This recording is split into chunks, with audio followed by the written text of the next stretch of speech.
আরও এক ধাপ এগিয়ে গেল ফিলিস্তিনিদের স্বাধীন রাষ্ট্রের স্বপ্ন।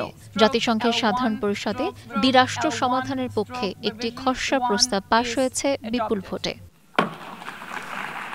শুক্রবার জাতিসংঘ সদর দপ্তর অনুষ্ঠিত ভোটাভুটিতে নিউ ইয়র্ক ঘোষণাপত্রকে সমর্থন করে খসড়া প্রস্তাবের পক্ষে ভোট দিয়েছে ১৪২টি দেশ। তবে বরাবরের মতোই বিরোধিতা করেছে যুক্তরাষ্ট্র ও ইসরায়েল সহ ১০টি দেশ।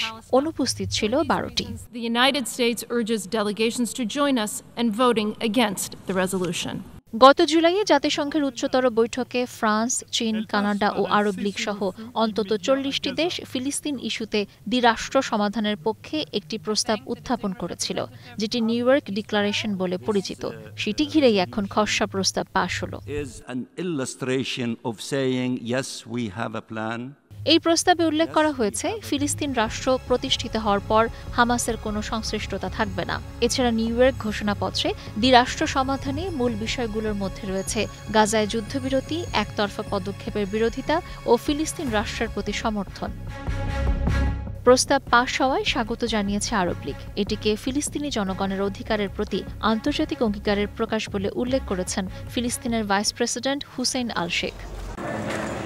দ্বিরাষ্ট্র সমাধানের পক্ষে জাতিসংঘ এমনটা উল্লেখ করে ফিলিস্তিনি ভূখণ্ডে ইসরায়েলি প্রধানমন্ত্রী বেনিয়ামিন নেতানিয়াহুর দখলদারিত্বের নিন্দা জানিয়েছেন সংস্থাটির মহাসচিবের মুখপাত্র।